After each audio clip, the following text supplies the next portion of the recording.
My name is Claire Whitman. I'm 30 years old, and for as long as I can remember, I have been invisible in my own family. While my sister Rachel was the golden star who could do no wrong. I was the shadow, the daughter my parents tolerated but never cherished. Every ribbon I won, every effort I made was brushed aside while her achievements were paraded like trophies. I told myself that if I worked harder, if I sacrificed more, someday they would see me.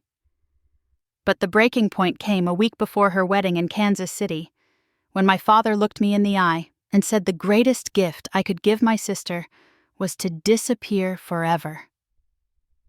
In that moment, something inside me shattered, and something else came alive, because I realized I could vanish, but not in the way they demanded. I would vanish on my own terms, freezing the $50,000 they tried to steal from me, and flying far away to Hawaii where I could finally choose myself over them. If you haven't subscribed to the channel yet, don't forget to hit subscribe, smash like button, and tell us in the comments where you're tuning in from. We grew up in Overland Park, Kansas, in a 2-story house with a white porch and a yard our neighbors always admired. On the outside, we looked like the perfect suburban family. Inside, it felt like I never really belonged. Rachel is 4 years older than me. From the time she could talk, she seemed to shine. Straight A's, trophies, from debate team ribbons, from track meets. My parents collected her achievements like treasures. My mother, Evelyn, would beam at her and retell those stories over and over at church gatherings, at school events, at the dinner table. My father, Richard, would nod in quiet agreement, proud of his eldest daughter, his golden child. And then there was me. I still remember 4th grade, sitting on the edge of my bed holding a blue ribbon from the district art fair. I'd spent weeks drawing a landscape with chalk pastels, pouring my whole heart into it. When they announced I had won, I thought maybe, just maybe, Mom would finally see me. That night I rushed into the kitchen, ribbon clutched in my hand. "Look, Mom, I won 1st place." She glanced at it, gave a small smile, and muttered, "That's nice, honey." Then she turned to Rachel and said, "Your sister's math teacher called." Rachel got the highest grade in the whole class. Isn't that something? My ribbon drooped in my hand, the pride I'd carried home crumbling before my eyes. Dad gave me a half-hearted pat on the shoulder. "Let it go, kiddo," he whispered when Mom left the room. That was his role. Soft touches, empty words, never a defense. Even at 10 years old, I understood where I stood in our family. Years passed and nothing changed. Every school year brought new victories for Rachel and new disappointments for me. Bam mamka. I learned to shrink, to tuck away my own dreams so I wouldn't feel the sting of comparison. By the time I graduated from college and started working in marketing, I'd convinced myself that if I was quiet, dependable, always there when they needed me one day, they'd look at me the way they looked at Rachel. That night, at dinner, sitting at the oak table, I'd grown up around those same feelings rose up again. Rachel had come home from Chicago for the weekend, glowing with her usual confidence. We ate roast chicken and mashed potatoes, the kind of meal that should have felt comforting. Instead, it turned into another performance in Rachel's honor. Mom leaned forward, her voice filled with excitement. Rachel just got promoted to project manager. Can you believe it? 34 years old and already leading her own team? She reached over and squeezed Rachel's hand. "We always knew you were destined for great things." Dad raised his glass. "To our star. You're the pride of this family." I sat across from them, fork heavy in my hand, pushing peas around my plate. My name hadn't been mentioned once, and I knew it wouldn't be. 9 years at my job in Kansas City, countless late nights working on campaigns, none of it mattered here. I tried to steady my breathing, but memories rushed back like a tide. The ribbon from 4th grade, the high school choir solo, Mom never attended the college graduation photo where their smiles were all for Rachel. It was always her. I wanted to disappear under the table, but then Mom turned to me. For a moment I thought she might say something kind, anything to remind me I was still her daughter. Instead, she smirked. "Claire, if you worked half as hard as your sister, maybe we'd have something to brag about, too." My fork clattered against the plate. The room went silent except for the faint hum of the refrigerator. Rachel glanced at me, a flicker of something, maybe guilt, maybe pride, crossing her face.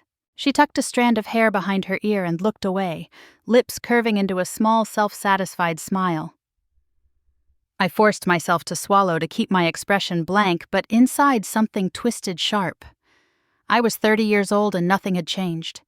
Still the afterthought, still the mistake they tolerated. The laughter resumed, the conversation circled back to Rachel's achievements, but I barely heard it. My chest felt tight, my hands curled into fists under the table. Mom's words echoed in my head. If you worked half as hard, the truth was I had been working my whole life. It had just never been enough for them. I sat there in silence, the smell of roasted chicken turning sour in my nose, staring at the people who were supposed to be my family. For the first time, I wondered if maybe belonging here had always been an illusion. And as Rachel laughed at something Dad said, her smile glowing under the dining room light, I realized I was invisible once again. That night in the quiet of my own apartment, her smirk still burned in my memory. It felt like the final straw, though I didn't yet know how close I was to breaking. A week after that dinner, Rachel gathered us all in the living room with the kind of poise that had always made her the center of attention. She stood there, phone in hand, her fiancé Daniel by her side, and announced with a wide smile, "The wedding's set for June." Kansas City, Union Station Ballroom. We're expecting over 200 guests. The room erupted with claps and cheers from my parents. Mom actually wiped away tears, gushing, "My baby girl in that gorgeous venue. It's going to be the event of the year." Dad raised his glass of iced tea, proud as ever, saying, "You always make us proud, Rachel. Always." I sat at the edge of the sofa, clapping quietly, already knowing what was coming next. Sure enough, Mom turned toward me and began rattling off tasks as if I were her personal assistant. "Claire, we'll need you to finalize the catering. Make sure the florist delivers on time. And don't forget the seating chart. Your sister can't be worried about trivial details. This wedding has to be flawless." She didn't ask, she ordered. And I nodded like I always did, even though I felt the weight of her words pressing down on me. That night, I sat at my small kitchen table in my apartment, surrounded by stacks of cardstock glue sticks and pens. I worked on the handmade invitations until well past midnight. My fingers cramped and my knuckles red. Each time I looked at the pile of completed cards, I whispered to myself, "Maybe this time they'll notice. Maybe this time they'll finally be proud." But with every text I sent Rachel asking for her opinion, the reply was always the same. "Whatever you think." Cold, detached, like my effort didn't even matter. There were moments I wanted to stop, to shove it all aside and let them handle it themselves. But the hope, that tiny, stubborn hope I had clung to since childhood, kept me going. If I could just make her wedding perfect, maybe my parents would finally look at me the way they looked at Rachel. Days turned into weeks, and my life became a cycle of errands and exhaustion. On lunch breaks at Brightline Advertising, I scrolled through catering menus and made calls to rental companies, my coworkers side-eyeing me as if I were slacking off. I stayed up late tying ribbons, checking invoices, double-confirming the photographer. My savings account shrank when I covered deposits myself because the vendors needed payments fast, and Rachel never responded in time. Each time I swiped my debit card, my chest tightened, but I told myself it was worth it. One Friday evening, I carried a thick binder filled with contracts and receipts to my parents' house for dinner. I laid it on the table next to the chicken casserole Mom had made, hoping they'd notice the sheer amount of work I had put in. Rachel scrolled on her phone. Daniel laughed at something he read, and I opened the binder with shaking hands. "Here's the catering menu," I said, sliding copies across the table. "I got 3 options within the budget. The portions are generous, and they can accommodate vegetarian guests." "What do you think?" Mom barely glanced down before shaking her head. It's fine, I suppose. But honestly, Rachel deserves something more elegant. These choices look basic." Her voice sliced through me like glass. Dad didn't look up from his plate, only murmured, "Just don't mess it up. Your sister's day has to be perfect." Heat rushed to my face and I struggled to swallow my bite of casserole. Rachel finally looked up, her expression unreadable. For a split second I thought she might defend me, acknowledge all the hours I had poured into this. Instead she shrugged, eyes sliding back to her phone. The conversation moved on quickly. Mom bragging about Rachel's latest promotion in Chicago. Dad asking Daniel about his job as a software engineer. But I barely heard a word. My chest felt tight, my eyes stung. I stared at the neat pages in front of me, the ones I had poured my savings and sanity into, and realized they would never be enough. I forced myself to smile, to nod, to play the role of the invisible daughter who kept everything running smoothly in the background. But inside, something hollowed out a little deeper. When dinner ended, I gathered the binder into my arms, hugging it close as if it could shield me from their words. I carried it to my car, sat behind the wheel, and stared at the empty street for a long time before starting the engine. The neighborhood lights blurred through the tears I refused to let fall. I told myself again and again that this was just the beginning. The wedding was still weeks away. Maybe by then, if every flower, every table setting, every menu choice was perfect, they would finally see me. But a quieter voice whispered in the back of my mind, "They never will." And for the first time, I wasn't sure which voice to believe. Monday morning came too soon. I dragged myself into Brightline Advertising, the Kansas City office that had been my second home for nearly a decade. 9 years of late nights, 9 years of campaigns I had poured myself into, 9 years of hoping someone would finally notice me. The glass doors slid open and I stepped into the hum of keyboards, phones, and the faint smell of burnt coffee. Tom Reynolds. My boss was already pacing near the conference room. Tie, loosened phone pressed to his ear. The weekly client presentation was starting in 15 minutes. I had spent the past week building a full pitch deck. Graphics, copy, strategy, everything. But as soon as he saw me, he waved a stack of papers in my direction. "Claire, make sure these handouts get printed and collated, double-sided, stapled." His voice was flat, hurried, dismissive. My heart sank. "Tom, the slide deck. Alex is running point on that," he interrupted already. Turning back to his phone. "Thanks." Alex, of course.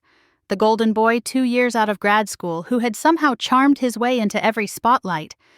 My slide deck was in his inbox, my hours of work stripped of my name. I swallowed the sting and carried the papers to the printer, fingers stiff as I loaded the trays.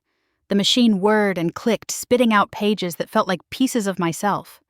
By the time I entered the conference room, arms full of warm paper, the meeting was in full swing. Alex stood at the front, laser pointer in hand, smiling effortlessly as he walked the clients through the strategy. My graphics, my copy, my research. Every word that left his mouth was mine, but the applause was his. "Brilliant work, Alex," one of the clients said, leaning forward with interest. "This is fresh, innovative. Exactly what we're looking for." I slid into a chair near the back, silent, invisible. My throat burned as I forced myself to clap along. No one looked my way. No one even remembered that I was the one who had stayed late every night polishing those slides until my eyes blurred.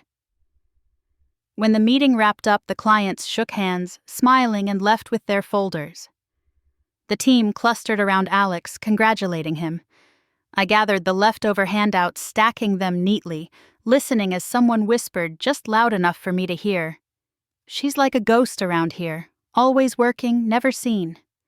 Another voice chuckled. "She's the same at home, I bet. Just a shadow." The words lodged in my chest like splinters. They didn't know me outside these walls, but they were right. At home, I was invisible, and here I was too. As the room emptied, laughter fading down the hall, I sat in the stillness, surrounded by chairs pushed askew, and the faint scent of cologne lingering in the air. The big screen at the front still displayed the closing slide, Brightline Advertising, innovating for the future. My name wasn't there. It never was. I leaned back in my chair, staring at the ceiling tiles, the hum of the air conditioner filling the silence. My hands trembled in my lap, and I pressed them together to steady myself. For years I had told myself that if I worked hard enough, If I proved myself both at home and at work, someone would finally see me. But here I was, 30 years old, still the shadow. The conference room door clicked shut behind the last person, and I was alone. Completely, utterly alone. The sound of laughter drifted faintly from down the hall, muffled through the glass walls, reminding me of the world I wasn't part of. I closed my eyes, and for a moment, it felt like the echo of my childhood all over again. Rachel's name on everyone's lips while mine disappeared into silence. I gathered my things slowly, each movement deliberate as though dragging out the moment before I had to face the office floor again. The papers I had printed were stacked neatly in my arms, a cruel reminder of what I was worth here.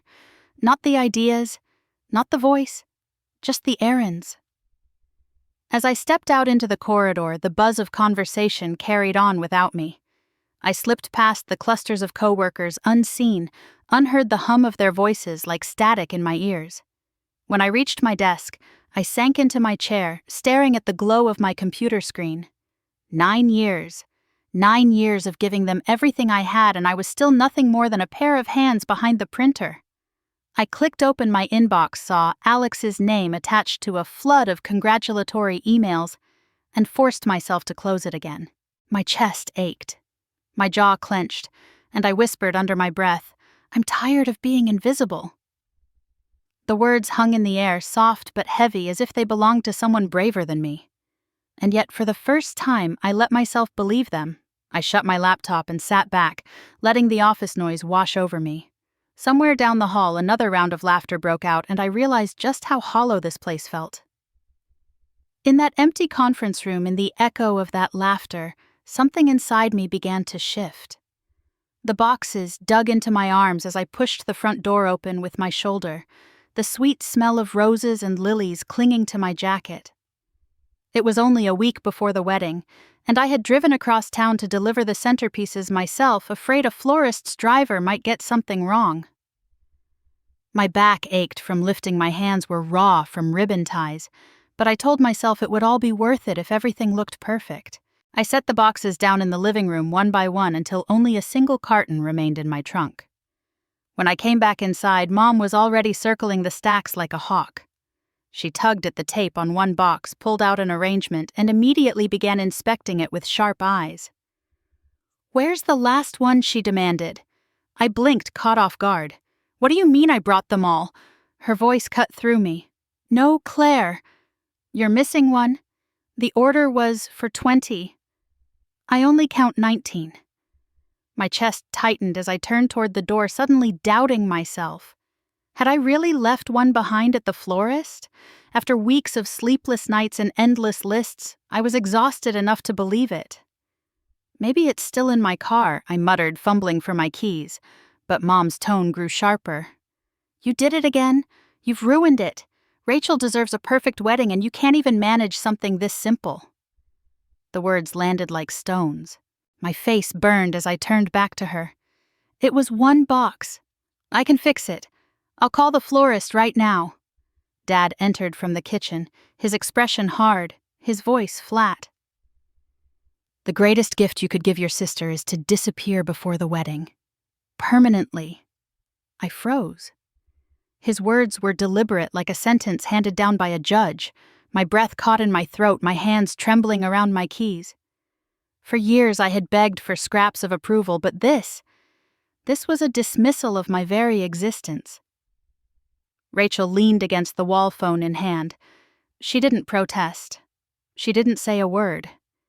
She glanced up, gave me a weak, half-smile, almost like she was embarrassed for me, then lowered her eyes back to the glowing screen. That silence was louder than any insult. I looked at the boxes stacked neatly across the living room floor. Hours of labor money I didn't have, sleep I had lost. None of it mattered. Not to them. My pulse hammered as I bent down, placed the keys on top of a carton, and stepped back. I didn't yell. I didn't cry. The air around me felt thin. My chest tight, but I refused to give them the satisfaction of seeing me break. Mom's face twisted in disdain. "I knew it. You've always been careless, always dragging this family down. Dad didn't even look at me." "It's settled," he said, like it was an administrative matter, not his daughter's life.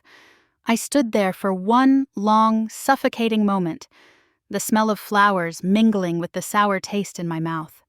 The house felt smaller, closing in on me, the walls pressing against my skin. Then I straightened my back, turned toward the door, and walked out. The floor creaked beneath my shoes, each step echoing like a drumbeat in my ears. I reached the entryway, pulled the door open, and stepped into the late afternoon light. The air outside was crisp sharp with the smell of freshly cut grass. Behind me, I heard the faint thud of the door closing. Not just a door, but 3 decades of silence and comparison and conditional love slamming shut. I stood on the porch for a second, staring at my car parked at the curb. The missing box was still in the trunk, just as I had suspected. My hand twitched toward it, but I stopped myself. It no longer mattered whether I carried that last centerpiece inside. It no longer mattered whether Rachel's tables looked perfect or not. I slid into the driver's seat, gripped the steering wheel, and tried to breathe. My heart pounded so hard I could feel it in my ears. A part of me wanted to scream, to storm back inside and throw every box of flowers across the floor. Son. But instead, I sat in silence, knuckles white on the wheel, eyes burning. All my life I had believed that if I just tried harder, if I was quiet, obedient, helpful enough, they would love me. That illusion cracked in that living room. My parents had made it clear they didn't want me there, and Rachel, my sister, the one person who could have spoken up, had chosen not to. The street stretched out in front of me, lined with trees just starting to bud in the early June heat. I pressed my foot to the pedal, pulled away from the curb, and didn't look back. The house disappeared in my rearview mirror, but the words stayed with me, echoing like a curse. The greatest gift you could give your sister is to disappear. I drove in circles that evening, aimless through the streets of Overland Park, headlights bouncing across sidewalks and shop windows. I passed families walking dogs, kids riding bikes, couples holding hands. Everyone else seemed to belong somewhere. Everyone but me. By the time I finally pulled into my apartment complex, the sun had dipped below the horizon, the sky painted in streaks of orange, fading to blue. I sat in the car with the engine off, staring at the dim reflection of my face in the windshield. For the first time in 30 years, I wondered if disappearing wasn't such a bad idea after all. I closed the apartment door behind me and leaned against it, the quiet pressing down so heavy it felt like another weight on my chest. The air smelled faintly of coffee grounds and laundry detergent, a reminder of the life I had built here on my own, away from my parents' house, but never truly free of their grip. My shoes scuffed across the floor as I made my way to the kitchen table and sank into a chair. The glow from the street lamp outside slipped through the blinds, striping the tabletop with pale light. I stared at my hands resting in front of me. Raw from cutting ribbon, stained faintly with florist dye. 30 years of chasing approval, of waiting for them to see me, ran through my mind in flashes. Every slight, every shrug, every time Rachel's name was on their lips instead of mine. My body felt hollow, as if their words earlier had scooped out what little remained of my hope. I reached for my phone, my fingers trembling so hard I almost dropped it. There was only one person I trusted to help me now. I scrolled until I found the number, pressed it, and held the phone to my ear. Mark Stevens came, the familiar, steady voice of my lawyer. "Mark, it's Claire," I said, my voice catching. I swallowed, forcing myself to steady. I need you to check something for me. The joint account I set up years ago, for Mom's medical bills and the household expenses. Can you see if there's been any recent activity? He didn't hesitate. "Give me a second." I heard the faint clicking of his keyboard, the shuffling of papers on his desk. My stomach twisted while I waited, every second stretching too long. Finally, his voice returned, clipped and direct. "Claire, your mother attempted a withdrawal this morning. $50,000. The bank flagged it, but the request is still pending. It looks like she intended to use it for wedding expenses." The words hit like ice water down my spine. 50,000, not hers, not Rachel's, mine. Money I had earned, saved, and contributed over years, because I believed family meant helping each other. My hands steadied. My voice when it came was colder than I expected. Freeze it, immediately. If they don't want me in their family, they don't get my money either. There was a pause on the line then, Mark said firmly. Consider it done. I'll send you the paperwork to authorize it tonight. You'll need to sign electronically.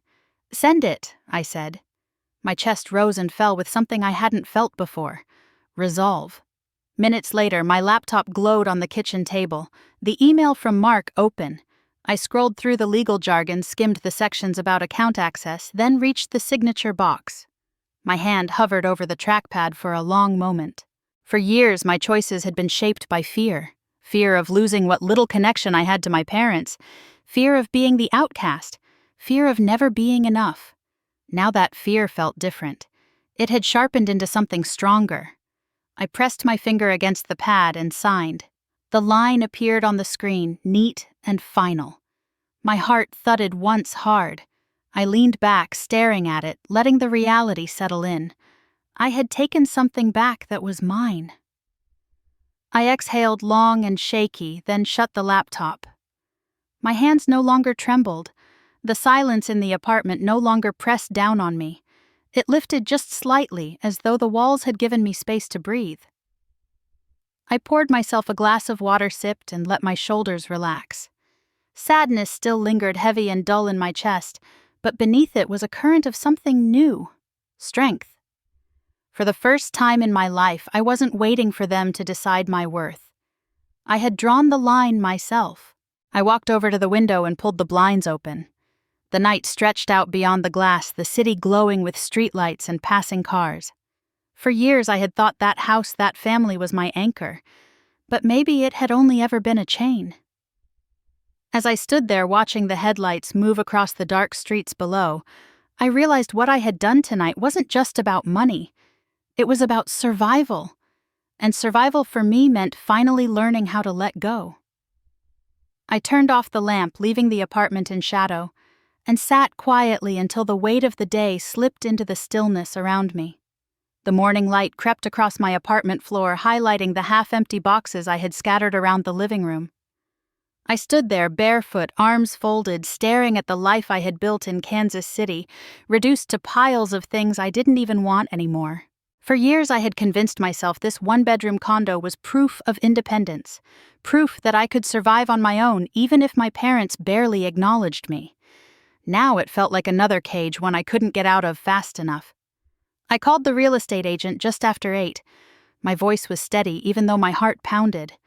I want to sell quickly. I don't care if it's at a loss. Just make it happen. She asked the usual questions. Condition, square footage, location. But I barely listened. The only detail that mattered was speed. She promised to line up a cash buyer within days. When I hung up, I opened the first box, pulled out old dishes, half-burned candles, stacks of mismatched mugs, and felt nothing. One by one, I decided what to leave behind. Clothes went into bags for donation. The couch, the bookshelves, the bed frame. I listed them online for cheap, barely waiting for replies before someone carried them off. I only kept what I could fit in 2 suitcases, a few changes of clothes, my laptop, and the leather-bound journal I had carried since college. I slid my art teacher's old fountain pen into the spine, the same one I had used when I was 10, and drew that winning landscape no one cared about. By late afternoon, the apartment echoed with emptiness. My footsteps sounded strange against the bare hardwood. I ran my palm along the wall one last time, then zipped the suitcases closed. The next day, I took the elevator up to the 7th floor of Brightline Advertising. The fluorescent lights buzzed above me as I walked down the hallway, clutching the envelope with my resignation letter. My throat was dry, but my legs didn't falter. Tom Reynolds was hunched over his desk, tie-loosened eyes glued to his screen. He barely looked up when I stepped in. "Yeah, I'm resigning," I said, sliding the envelope across. He picked it up, skimmed the first line, and gave a small shrug. "Well, good luck, kiddo." His voice was casual, almost bored, like I had told him I was leaving for lunch, not ending 9 years of my life. A flicker of anger burned in my chest, but I held my tongue. What was there to say? His indifference told me everything. As I walked back to my desk, I caught the whispers of coworkers. "Guess she finally gave up," one murmured. Another chuckled. "Didn't even know she was still here half the time." Their voices blurred together, confirmation of what I had always suspected. I stood at my desk, staring at the small collection of pens, sticky notes, and photos tacked to the partition. A picture of me and a group of colleagues from years ago smiled back, their arms draped around each other. I remembered how I had taken the photo myself, setting the timer on the camera because no one thought to include me. I pulled it down, crumpled it in my hand, and dropped it into the trash. When I finally walked out, I didn't glance back. Then the glass doors slid closed behind me with a hiss, and the city air felt heavier but cleaner somehow, like the world had just cracked open a little wider. That night, I sat at my bare kitchen table laptop, glowing in the dim room. My suitcases leaned against the wall, ready. The silence pressed in, but it no longer scared me. I opened a browser, typed one-way flights from Kansas City, and scrolled through the list. My eyes landed on Maui. Sunlight, waves, distance. A place so far removed from Kansas, from my parents, from Rachel, it might as well have been another planet. The cursor hovered over the purchase button. My finger trembled, not from fear, but from the enormity of it all. This was more than a plane ticket. This was erasing everything behind me. I pressed down. The confirmation page loaded, bright and final. One-way Kansas City to Maui, departing in 3 days. I sat back, staring at the screen, my chest tight but lighter than it had been in years. The glow reflected in my eyes as I whispered to myself, "It's done." The apartment was dark, except for the soft light of the monitor, and for the first time in my life, the future didn't feel like a burden. It felt like escape. The heat hit me the second I stepped off the plane, thick and humid, carrying with it the salty tang of the Pacific. My suitcases rattled behind me as I dragged them through the small Maui airport, nerves buzzing in my stomach. Everything I owned fit into those 2 bags. Everything I used to be was 3,000 miles behind me. The drive from the airport wound along the coastline cliffs, dropping into turquoise water that stretched out forever. Palm trees swayed lazily in the breeze, and for the first time in weeks, my shoulders loosened. I had chosen this place blindly, almost on impulse, but as the taxi pulled up in front of a weathered cottage perched near the beach, I felt something inside me whisper yes. The cottage was small, with a sloped red tile roof and shutters painted the color of sea foam. The windows stuck when I tried to open them, creaking loudly, and the floor groaned with every step. But when the wind finally pushed through, carrying the scent of salt and plumeria, it felt like the house itself was sighing in relief. I stood in the doorway, sweat on my back hair sticking to my face, and smiled. I set my bags down in the tiny bedroom, then walked straight out to the beach. The sand was hot beneath my sandals, soft and endless, leading down to the edge where the water curled and foamed. I kicked my shoes off and stepped into the surf, the shock of cold rushing up my legs. The sound of the waves surrounded me, steady and alive. My chest lifted, and for the first time in years, I felt free. That evening, hungry and too restless to cook, I wandered down a narrow street lined with small shops and open-air cafes. A wooden sign swung gently in the breeze, "Saltwater Brew." The smell of coffee and warm bread drifted out. I pushed the door open. Inside, string lights draped across the ceiling cast a golden glow. Behind the counter stood a woman in her mid-40s with dark hair pulled into a loose braid, eyes warm and bright. She looked up as the bell over the door chimed. "New face," she asked, her voice lilting with a smile. I nodded awkwardly. "Just got in today." "I'm starting over." Her smile widened, and she slid a steaming mug toward me. "Maui is for new beginnings." The words hit me harder than I expected. Something in her tone was so casual, so genuine, it cracked through the armor I'd been holding around myself. My throat tightened as I wrapped my hands around the mug.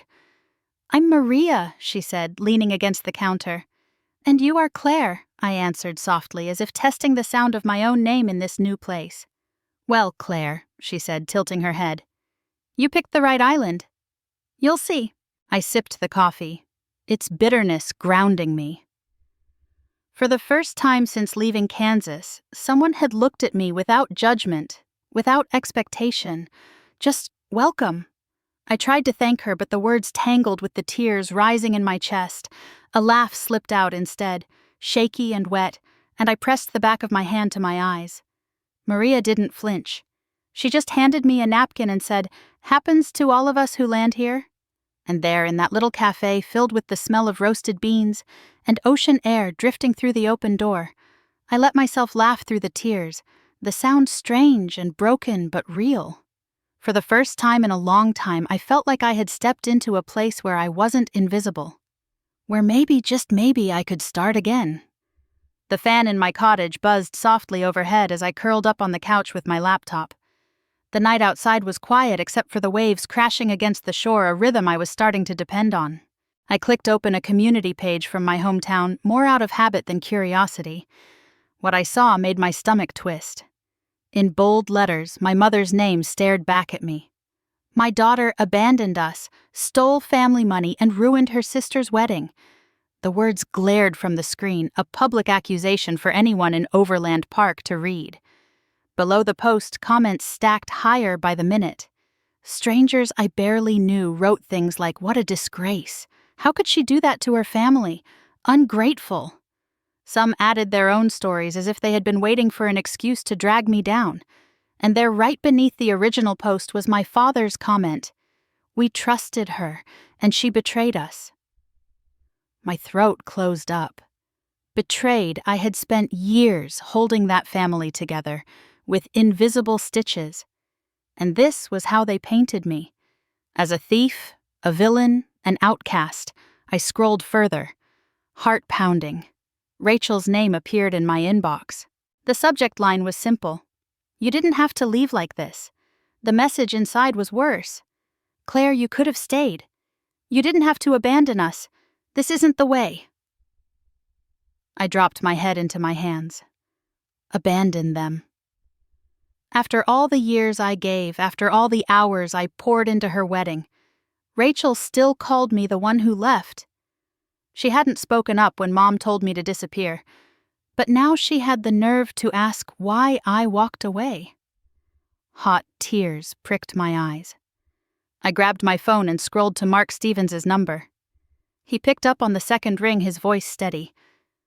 "Claire, Mark," I whispered, struggling to keep my voice even.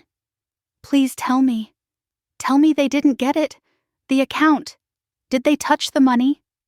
There was a pause as he typed on his end keys, clicking faintly. My nails dug into my palm while I waited. Finally he spoke. "The funds are intact. Not a cent has moved since we froze it. Whatever they're saying online, it's lies." I exhaled so sharply my chest hurt. Relief washed through me, but it was tangled with bitterness. My parents had tried to destroy me, and when they couldn't reach my bank account, they attacked my name instead. "They're telling everyone I stole from them," I said, voice breaking. "I know it hurts," Mark said gently. "But the facts are on your side. Let them talk. Lies don't change what's true." I closed my eyes, listening to the ocean outside, trying to let his words settle. But the sting of humiliation clung to me. Somewhere in Kansas, people I'd grown up around were whispering my name like it was dirty. I had left to save myself, yet their shadows still reached me across an ocean. "Thank you, Mark," I murmured. Anytime he said, his tone firm. "Remember, Claire, you're not the one who should be ashamed here." When I hung up, I sat for a long time in the dim light of my cottage, the laptop still open to that cruel post. My chest ached, but beneath the ache was something else. A flicker of satisfaction. They had failed. The money was safe out of their reach.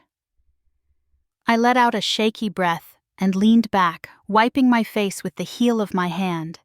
My parents wanted the world to see me as weak, careless, a thief. But for the first time in my life, I held something they couldn't touch. The laughter of strangers echoed faintly from the cafe down the road, carried on the breeze through my open window. I listened to it and thought of Maria's words the night I arrived. "Maui is for new beginnings." Maybe this was what a beginning felt like. Pain mixed with relief, sorrow braided with a new kind of strength. I wasn't free of them yet, not completely. But tonight, as the ocean pounded steady against the shore, I knew one thing: they could smear my name across every screen in Kansas, but I was no longer theirs to control. I closed the laptop, let the room go dark, and breathed in the salty air that belonged only to me. The message came late in the evening, just as I was rinsing a coffee mug in the sink. My phone buzzed against the counter, the glow lighting up the dim kitchen. I dried my hands quickly, a pit forming in my stomach when I saw the sender. Evelyn Whitman. Mom is in the hospital. Come home now. The words blurred in my vision. My heart jumped into my throat, pounding so hard I thought I might be sick. For all the anger and betrayal, the thought of my mother collapsed in a hospital bed sent a chill down my spine. I dropped into a chair, staring at the screen, my breath uneven. The phone buzzed again, another notification. This time an email. From Dr. Linda Hayes. My hands shook as I opened it.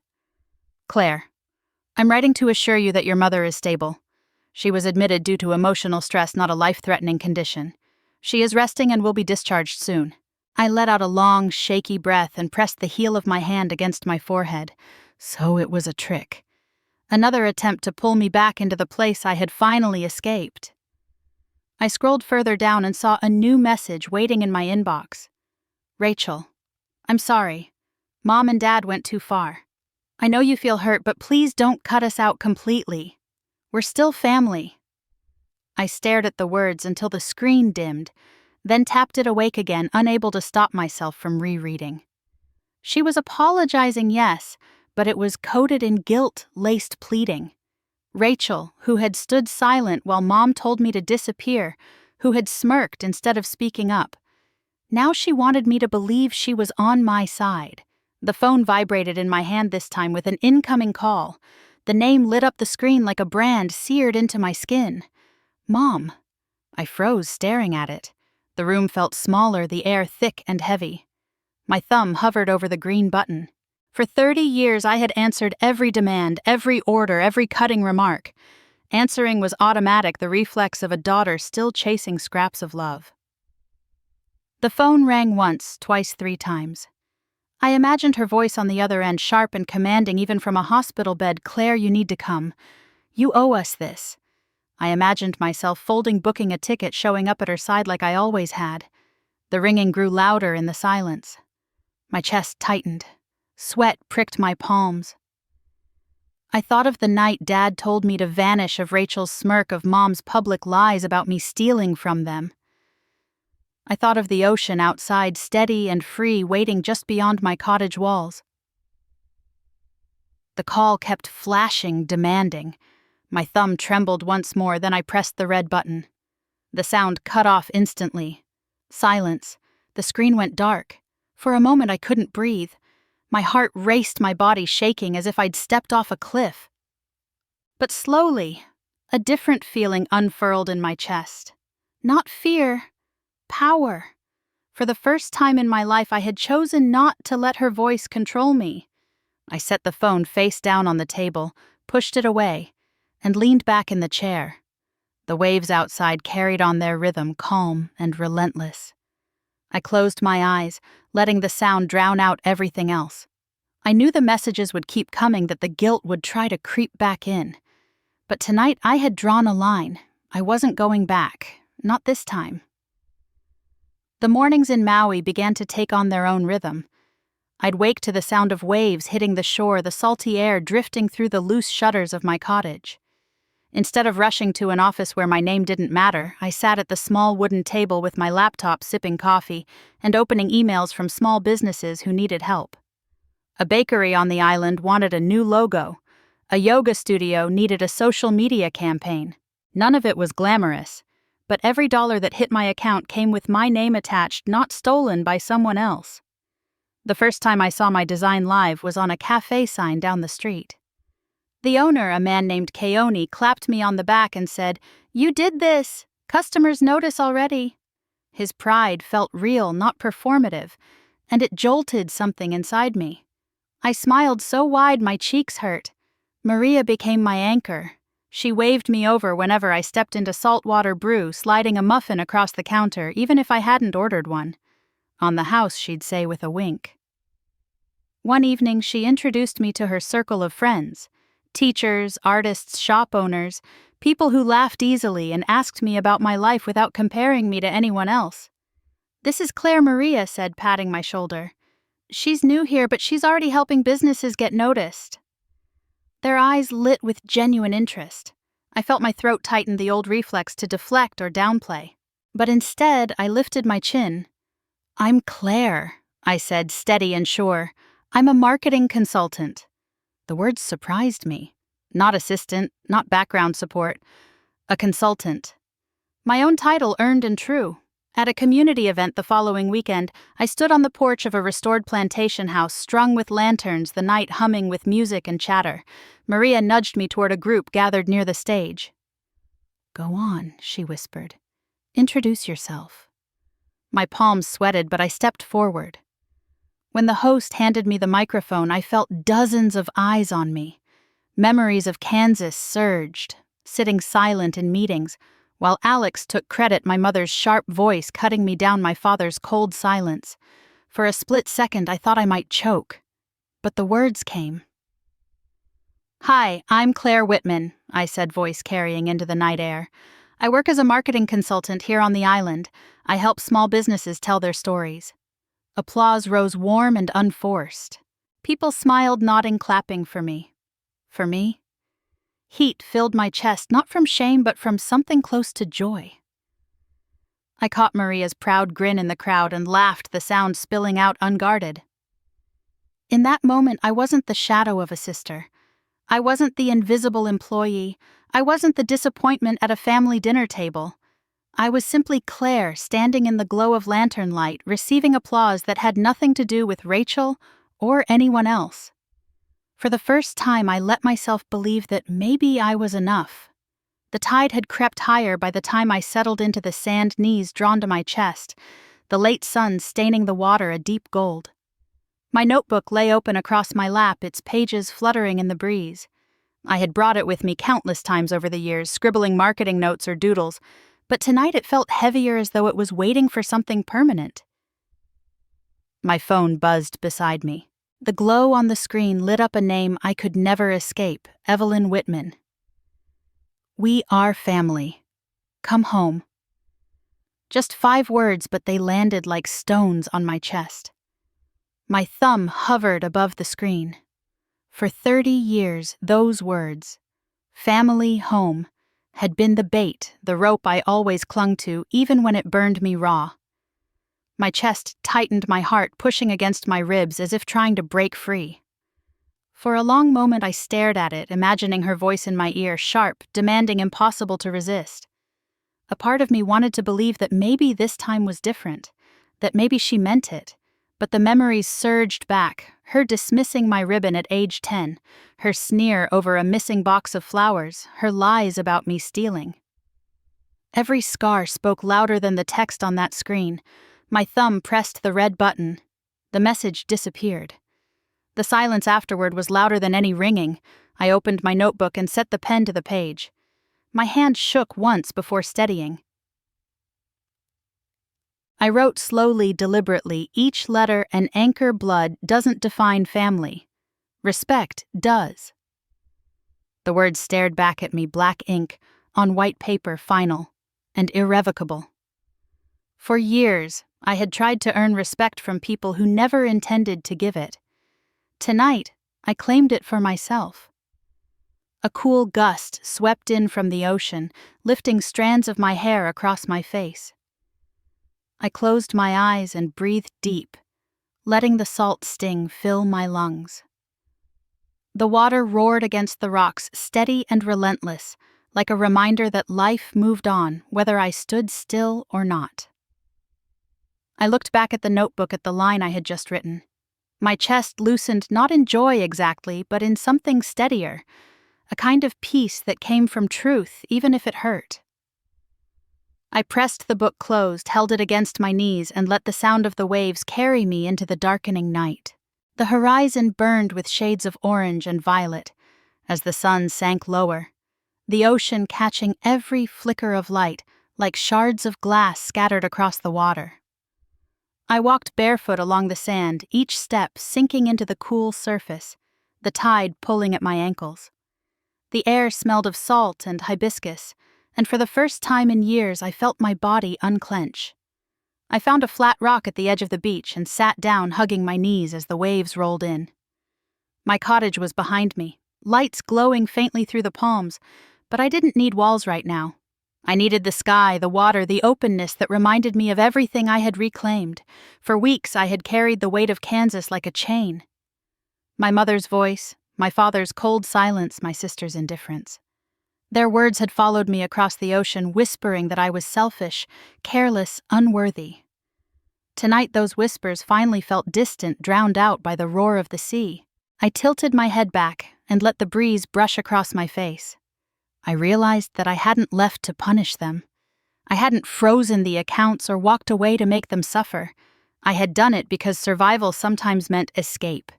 Because love that comes without respect isn't love at all. It's captivity. The sun slid lower, and the water reflected it back in streaks of fire. I thought of Rachel, her eyes darting away instead of defending me.